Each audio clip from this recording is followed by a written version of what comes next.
లో ఉండాలా వద్దా అని అప్పుడు డిసైడ్ అవుతా. సంక్రాంతి ఇప్పుడు మీరు ఇది టైటిల్ ఏమో మార్కండేయ అని పెట్టారు, ఈశ్వరుని చూపించారు. అవును సార్. ట్రెజర్ హంట్ చూపిస్తున్నారు. అవును సార్. సో ఇటు మైథలాజికల్లా ట్రెజర్ హంట, చిరంజీవి మార్కండేయుడు అంటే చిరంజీవి. సో అసలు ఏంటి ఇదంతా కలిపి అసలు కాన్సెప్ట్ ఏంటో కొద్దిగా బ్రీఫ్గా సార్. మార్కండేయ పురాణం, మార్కండేయుడు కథ తెలుసు కదండి సార్. దాని ఒక modern version sir. Treasure hunt లేదు సినిమాలో. యాక్చువల్గా మార్కండేయుడు ఒక modern version 20th century current సెంచరీలో బతికే ఒక అతను తన సేమ్ మార్కండేయ పురాణంలో ఎలాంటి ప్రాబ్లం వస్తుందో తనకు కూడా అదే ప్రాబ్లం వస్తుంది. దానికి ఆన్సర్ ఎలా ఎతికి ఆ చిక్కులోంచి ఎలా బయటపడతాడు దేవుడి హెల్ప్తో, ఈశ్వరుడి హెల్ప్తో అనేది సినిమా. కానీ మీ స్పాన్ చూస్తే చాలా పెద్దగా ఉంది. దీనికి బడ్జెట్ ఎలాగా ప్లాన్ చేసుకున్నది దీనికి సార్? అంటే మేము చెప్పినట్టే చాలా యంగ్ మోటివేటెడ్ క్రూ అండ్ రాజుగారి గైడెన్స్. సో వీలైనంత తక్కువ బడ్జెట్లో బెస్ట్ ప్రోడక్ట్ ఎలా ఇవ్వాలనేది మా మా తపన sir. So will try our level best to deliver the best product in the lowest budget possible. అంటే ఇప్పుడు ఒకటి వచ్చింది కాబట్టి ఆల్రెడీ రాజుగారు ఇది కూడా ఏదో సంస్థ స్టార్ట్ చేశారు కాబట్టి, సో దాని ద్వారా కాస్ట్ ఆఫ్ ప్రొడక్షన్ తగ్గించుకునే అవకాశం ఉందా?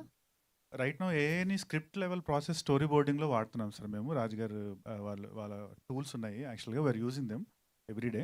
కానీ యాక్చువల్లీ ప్రొడక్షన్కి వచ్చేటప్పటికి మా గట్ ఫీలింగ్ ఏంటంటే ఏఐని మరీ ఓవర్ యూజ్ చేసేస్తే యాక్చువల్గా ఆడియన్స్ ఎక్కడో ఎమోషన్స్కి డిస్కనెక్ట్ అయిపోతున్నారేమో అనిపిస్తుంది. So we want to keep the use of AI to the minimum, ఎంత పాసిబుల్ అయితే అంత. సో ఏఐ తగ్గించి హ్యూమన్ ఎమోషన్స్ మీద ఎక్కువ కాన్సన్ట్రేట్ చేయాలనేది మా టార్గెట్ సార్. సార్ మిమ్మల్ని దిల్ రాజు గారు అనాలా, డేర్ రాజు గారు అనాలా అర్థం కావట్లేదు సార్. నీకు ఏదైనా అనిపించాలనిపిస్తుంది. ఎందుకంటే టాక్సిక్ 120 కోట్లు పెట్టి రిలీజ్ చేస్తున్నారంటే అసలు ఎవరు కూడా ఇంత డేర్ చేయరు. అది చూసి మొత్తం షాక్ అవుతున్న పరిస్థితి ఉంది. అందుకే అంటున్నాను సార్. నువ్వు ఏదన్నా నేను రెడీ.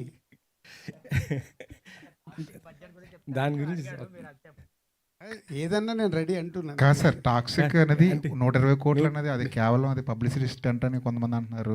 120 కోట్లు పోస్టర్తోనే రిలీజ్ చేశారు. సో ఒక పని చేస్తాను, అలా డౌట్ పడే వాళ్ళకు నేను బ్యాంకులకు వెళ్ళి వాళ్ళకి అమౌంట్ ట్రాన్స్ఫర్ చేసిన తర్వాత స్టేట్మెంట్ పంపిస్తాను, అప్పుడు చూస్తే నమ్ముతారేమో. సార్ ఇప్పుడు సంక్రాంతి అనేది ఒక పుష్పక విమానంలో తయారైపోయింది. ఎంతమంది వచ్చినా ఇంకొకరు చోటు ఉంది అన్నట్టుగా తయారైపోయింది. ఏంటి సార్ ఇది సంక్రాంతి అనేది మార్కెట్ బూచి అదేమన్నా? చోటు ఉందనటానికి లేదు. ఎవ్రీ సంక్రాంతికి మ్యాక్సిమం 2 or 3 ఫిలిమ్సే ఆడతాయి. మీరు హిస్టరీ మొత్తం చూడొచ్చు.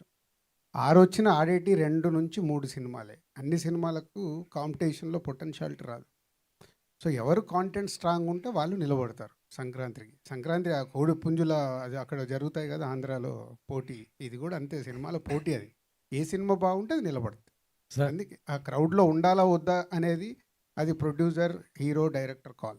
సార్ మీరు అల్లు అర్జున్ గారితో చాలా ఎక్కువ సినిమాలు తీశారు. ఆర్యా నుంచి మొన్న దువ్వాడ జగన్నాథం దాకా తీశారు కదా.